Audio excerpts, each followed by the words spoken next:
Bhaskar's area YouTube ఛానల్కు స్వాగతం. DSC 2018 notification విడుదలై ఆ పోస్టుల నియామకాలన్నీ కూడా పూర్తయిన తర్వాత ఇప్పుడు డిఎస్సి నియామకాలపై అనిశ్చితి అనేది నెలకొని ఉంది. దివ్యాంగుల రిజర్వేషన్లో నిబంధన ఉల్లంఘన, హైకోర్టు తీర్పు నేపథ్యంలో సందిగ్ధత. డిఎస్సి 2018 నియామకాలపై అనిశ్చితి నెలకొంది. నోటిఫికేషన్ సమయంలో దివ్యాంగుల రిజర్వేషన్ అమలు నిబంధనలు ఉల్లంఘించడంతో ఇప్పుడు మొత్తం ప్రకటనపైనే సందిగ్ధత ఏర్పడింది. దీంతో ఇప్పటికే ఉద్యోగాల్లో చేరిన వారిలోనూ ఆందోళన నెలకొని ఉంది. దివ్యాంగుల హక్కుల చట్టం 2016 ప్రకారం 4% రిజర్వేషన్ అమలు చేయాల్సి ఉండగా అధికారులు 3% అమలుకే నోటిఫికేషన్ ఇచ్చారు. 4% రిజర్వేషన్ అమలు చేయాలని కేంద్ర ప్రభుత్వం 2016లోనే సూచించింది. దీనిపై సంబంధిత శాఖలు తక్షణం ఎలాంటి ఆదేశాలు జారీ చేయకపోవడంతో ఉపాధ్యాయ నియామకాల్లో అమలు చేయలేదు. దీనిపై విజయనగరంకు చెందినటువంటి దివ్యాంగురాలు హైకోర్టును ఆశ్రయించడంతో నోటిఫికేషన్ను రద్దు చేసింది. ఇప్పటికే 6,000కు పైగా నియామకాలు పూర్తయినందున నోటిఫికేషన్కు ఇబ్బంది లేకుండా 4% రిజర్వేషన్ అమలు చేయాలని అధికారులు భావిస్తున్నారు. ఈ విషయాన్ని న్యాయస్థానానికి విన్నవించేందుకు కసరత్తు చేస్తున్నారు. దివ్యాంగుల రిజర్వేషన్ 1% పెరిగినందున రాష్ట్ర వ్యాప్తంగా 38 పోస్టులు ఇవ్వాల్సి ఉంటుంది. ఈ నోటిఫికేషన్లో భర్తీ కానివి ఇతర ఖాళీల్లో ఈ 38 భర్తీ చేయాలని భావిస్తున్నారు. గత ప్రకటనలోనే అంతర్గతంగా సవరణ చేసి ఉత్తర్వులు ఇచ్చేందుకు ప్రయత్నిస్తున్నారు.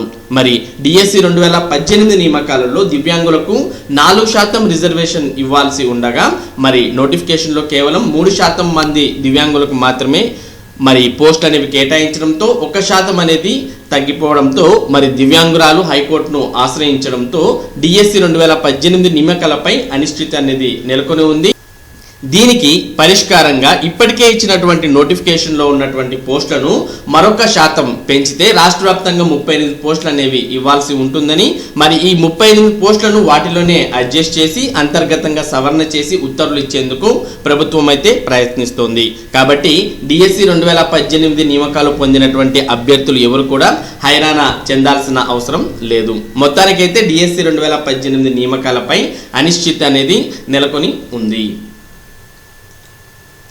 ఇక ఉగాది పండుగ రోజున విడుదల చేయాలి అని భావించినటువంటి పోస్టుల భర్తీ క్యాలెండర్ మే 31వ తేదీన విడుదల చేయడానికి ప్రభుత్వం సన్నాహాలు చేస్తోంది. ఖాళీలపై అందని సమాచారం ఎన్నికల కోడ్ పేరుతో వాయిదా. వివిధ శాఖల్లో పోస్టుల భర్తీకి విడుదల చేయాల్సిన వార్షిక క్యాలెండర్ను మే 31న విడుదల చేయాలని రాష్ట్ర ప్రభుత్వం ఆలోచన చేస్తోంది. పోస్టుల భర్తీకి సంబంధించిన క్యాలెండర్ను ఉగాది నాడు విడుదల చేయాలని అధికారులకు సీఎం వైఎస్ జగన్ ఆదేశించిన విషయం తెలిసిందే. అయితే తిరుపతి ఉప ఎన్నిక కోడ్ పేరుతో ప్రభుత్వం వాయిదా వేసింది. దీంతో ఎప్పటి నుంచో ఎదురు చూస్తున్న నిరుద్యోగుల ఆశలపై నీళ్లు చల్లినట్లయింది. ప్రభుత్వం చెబుతున్న కారణం ఎన్నికల కోడ్ అయితే అధికారులు మాత్రం ఖాళీల సమాచారం అందలేదని అంటున్నారు.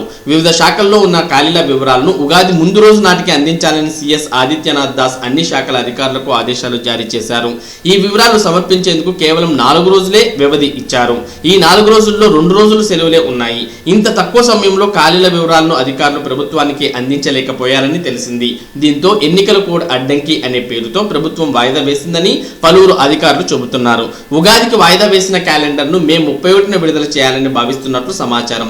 వైసీపీ ప్రభుత్వం ఏర్పడి మే 23 నాటికి 3వ ఏడాదిలోకి అడుగు పెడుతోంది. కావున తృతీయ వార్షికోత్సవం సందర్భంగా ఈ క్యాలెండర్ను విడుదల చేద్దామని ముఖ్యమంత్రి కార్యాలయంలో ఉన్న కీలక అధికారి చెప్పినట్లు సమాచారం.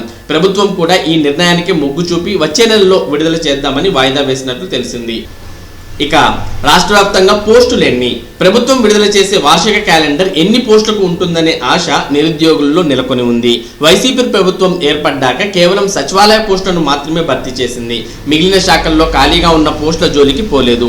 1.92 లక్షల పోస్టులు ఖాళీగా ఉన్నాయని ప్రభుత్వం ఏర్పడ్డ కొత్తలో అసెంబ్లీలో ప్రకటించింది. అయితే కేవలం 20,000 పోస్టులకే నోటిఫికేషన్ విడుదల చేయాలని భావిస్తున్నట్లు తెలుస్తోంది.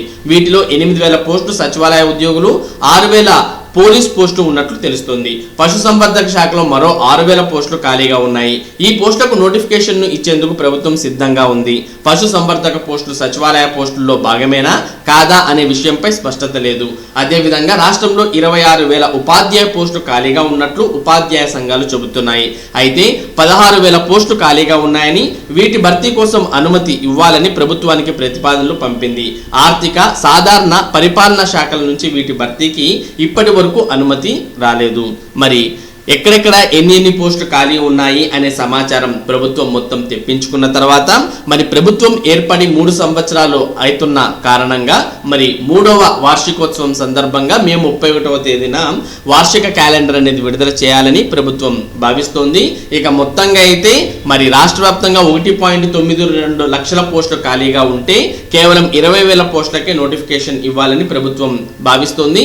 అందులో 6,000 పోలీస్ పోస్టులు, 8,000 సచివాలయ పోస్టులు, 6,000 పశుసంవర్ధక శాఖ పోస్టులు అనేవి ఉన్నాయి. ఇక ఉపాధ్యాయులకు సంబంధించి మరి ఈ జాబ్ క్యాలెండర్లో నోటిఫికేషన్స్ అనేవి ఉంటాయా లేదా అనేదైతే ఇప్పటికీ సందిగ్ధంగానే ఉంది. రాష్ట్ర వ్యాప్తంగా 26,000 ఉపాధ్యాయ పోస్టులు అయితే ఖాళీగా ఉన్నాయి.